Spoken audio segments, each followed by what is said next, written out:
everyone, my name is Kate Kalthoff and welcome to a Stamping to Share video. Today I'm excited to share with you a card made with the Thoughtful Branches set, and I have a wonderful tip for you, something that's going to make it really easy for you to adhere your die cut pieces, no matter how intricate they are, to your cards without using glue. And so that is going to eliminate a whole bunch of problems right off the bat. So let me show you the card we're going to create. And the reason I was looking for a technique that didn't use glue is because I thought, oh, it's going to be so hard to get in between all these little branches. And so I'm so excited to share this. I just can't wait. So I'm so glad you joined me today. This is the stamp set in the Thinlit bundle. Now, of course, one of these is missing. It's the tree Thinlit because I'm using that today, so I have taken it out of here. But it comes with this wonderful stamp set and a bundle, and it is a great set. It's only available during the month of August 2016 through Stampin' Up, and actually it's while supplies last. So don't hesitate too long. You can make beautiful hydrangea cards or summer cards. This is a very, very versatile stamp set and die bundle. So let's go ahead and get started to recreate this beautiful card. The sentiment says, you've always been there to lean on, to learn from, and to look up to. And the inside says, thank you. We are going to start with a piece of soft sky paper. This is 4 1/4 by 11 inches, and then I've scored it at 5 1/2, and I've just gone ahead, folded it in half. I'm going to use my bone folder here just to give it a good press. And then we can go ahead and we'll do a little bit of layering right away. I have a piece of Whisper white paper. This is 3 7/8 by 5 1/8. And because this is going to be a bottom layer, I can go ahead and use glue. Normally I don't like to use glue with Whisper white, but it really isn't going to matter because this is all going to get covered up with a panel of basic gray over the top of it, except for a 1/8 inch border all the way around. And on the inside panel, I'm going to be using a 1/4 inch strip of basic gray. So I have that already cut, and I'm just going to put a little bit of multi-purpose liquid glue here on the back.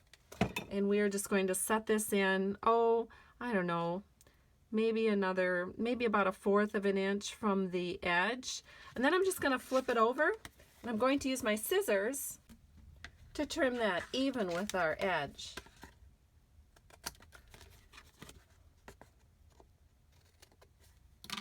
All right, so we have our inside piece ready to go. So we might as well do our inside stamping. We are going to use that thank you stamp. So I'm going to bring my Stampin' mat in. This is a photopolymer set, so you'll probably get better images if you use your mat underneath. And so we're just going to press the thank you right here.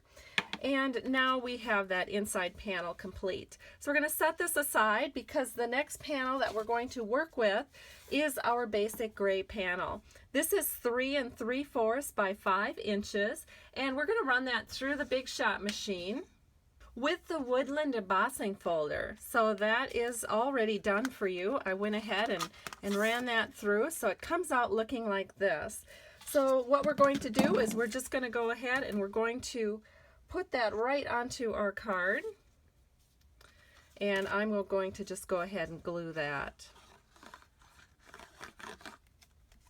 And we'll set this into the white piece, and we can just wiggle that into place. There is, like I said, a 1/8 inch border all the way around. All right, so now let's go ahead and work on our tree image that we're going to use with our Dazzling Diamonds Glimmer paper. So I have a 3 inch square of our Dazzling Diamonds Glimmer paper, and to prepare this so that we don't have to use glue, we're going to go ahead and we're going to use tear and tape. And so this is really something wonderful that I just happened to, actually I was laying in bed thinking about a card I could create for you. And I was thinking about the dilemma that I have with the glue. And I know I've had customers tell me too that using glue is such a hassle, especially with the finely detailed thinlits and framelits. And so this just solved all my problems this morning. So I'm going to share this with you. So what I'm doing is I'm just taking Stampin' Up! Tear and Tape, and I'm just setting it down onto this 3-inch square, and I'm kind of putting it in a tree shape. You'll see in a second I would be, of course, creating this shape. So I just would put a long strip down the center and then some angled pieces here like this coming off the center strip. And then what I do is I'm going to run it through the Big Shot machine. And of course I've already done that because I didn't want to take up a lot of time on the video to do that. But let me show you the sandwich that I used. I have my magnetic plate on the bottom. Then I have my precision plate. And then of course I have my 3-inch square of the Glimmer paper, and then I put my tape on, and then the tree over the top of the tape. So now I'm going to take my die brush, and of course I just have it in a wood mount stamp case, but I'm going to take my die brush and I'm going to rub along the back of this Thinlet die, and we are going to get most of those pieces out. And we'll pull this away.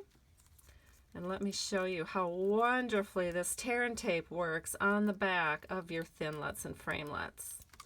Okay, so wherever the tear and tape is, it does seem like I have to work a little, I mean not a lot harder, but a little bit harder to get those pieces out. They don't just rub out like they do when I have no tape on. But it's a small price to pay in that I don't have to use glue now to adhere this to my card. Okay, so I think we're ready. We have this piece ready to go right onto our card.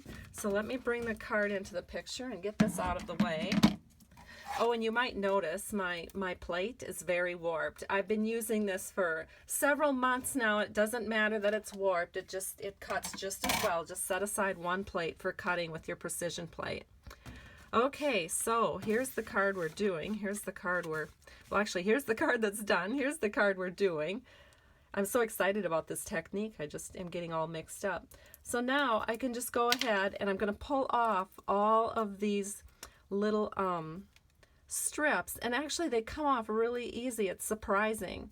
So you'd think this would like be a real big hassle, but it isn't, because look, they all sort of, I don't know, can you see that? They sort of just all, I mean, they sort of hold together, so it's not really too big of a deal.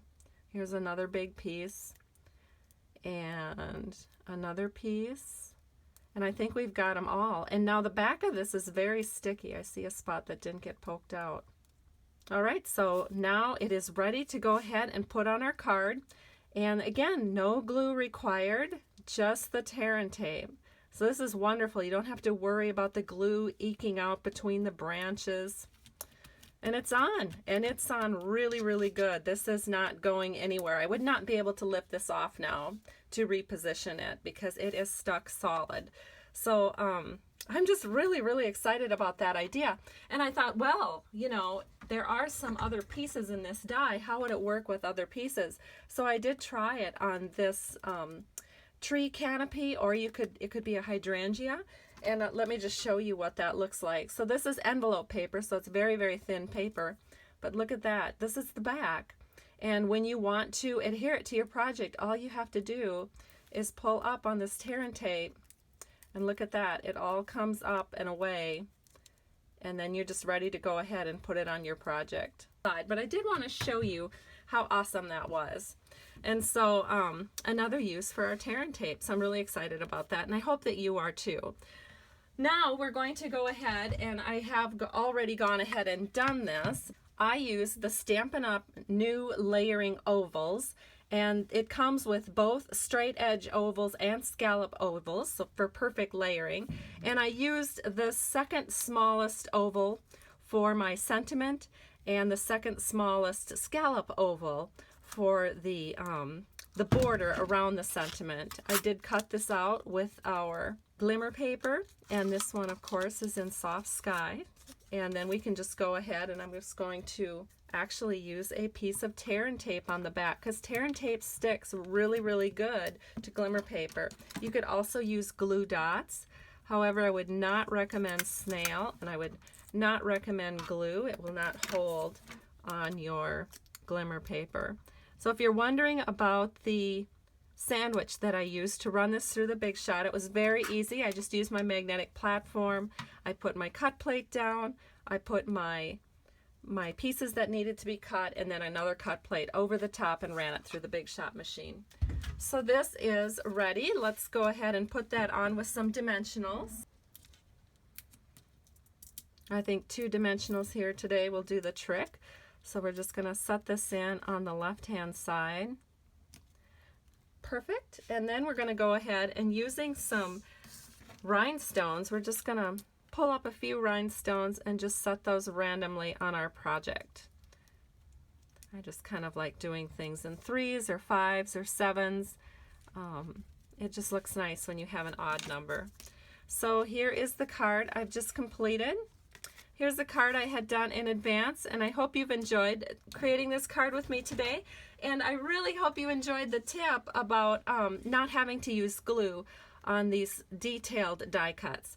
Have a great day. I truly appreciate you. If you would like to place a Stampin' Up! Order with me, be sure to visit my blog at www.stampingtoshare.com. Anyone who orders one of these new thoughtful bundles from me will receive this beautiful tamarack fall card from me as a thank you. Have a great day, and thank you again for stopping by Stamping to Share. Bye-bye.